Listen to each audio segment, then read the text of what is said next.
Andito kami ngayon ng family ko sa province. So, kapag nagkikita-kita ng magkakapatid at ng parents ko, nagpo-food trip kami. Dahil may saging yung kapatid ko na hinog na, gusto kong gawin siyang maruya. At kailangan durog na durog to. Tapos lalagyan natin ng isang itlog para mas masarap yung maruya natin. Kailangan ihalo natin ng mabuti. Mahilig kami talaga magluto ever since nung bata kami kasi yung mami ko, mas gusto niya yung nagluluto kami sa bahay kaysa bumili kami sa labas. Kaya yan, natuto kami dahil din sa mami namin na sobrang hilig magluto. Mahilig mag-bake, so kung ano yung isipan yung merienda, iluluto niya. So ngayon, ang gagawin natin, lalagyan natin siya ng honey.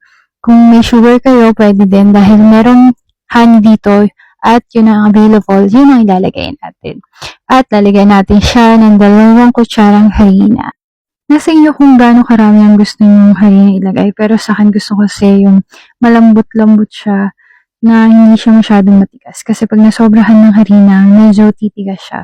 So sa akin, gusto ko malambot siya at malalasaan mo yung saging talaga. Nasa inyo po yun kung gusto niyo pa siyang dagdagan ng harina, pwede naman po. Nasa inyo kung gusto niyo medyo matigas. Dahil ako gusto ko medyo malambot para lasan-lasa yung pinakasaging. So, dito tayo, magpapainit tayo ng kawali. Tapos, lalagyan natin siya ng mantika. Kailangan mainit na mainit yung mantika para hindi siya didikit. Para lang nagluto tayo ng hotcake. Mahilig talaga kami magluto kasi dito lang naman kami sa loob ng bahay kapag wala kaming pasok. Tapos, minsan yung daddy ko is kung bumibili ng kamote. Tapos, magkakamote kami. Yung hilig namin. Hindi naman kasi kami palalabas. Tsaka ayaw ng mami namin na lagi kaming lumalabas at bumibili ng pagkain. Kasi nga hindi niya alam kung malinis or mamaya magkasakit kami. Parang iniingatan kami kasi bata nga. Ayan, dahil mainit na yung mantika, maglalagay na tayo ng maruya.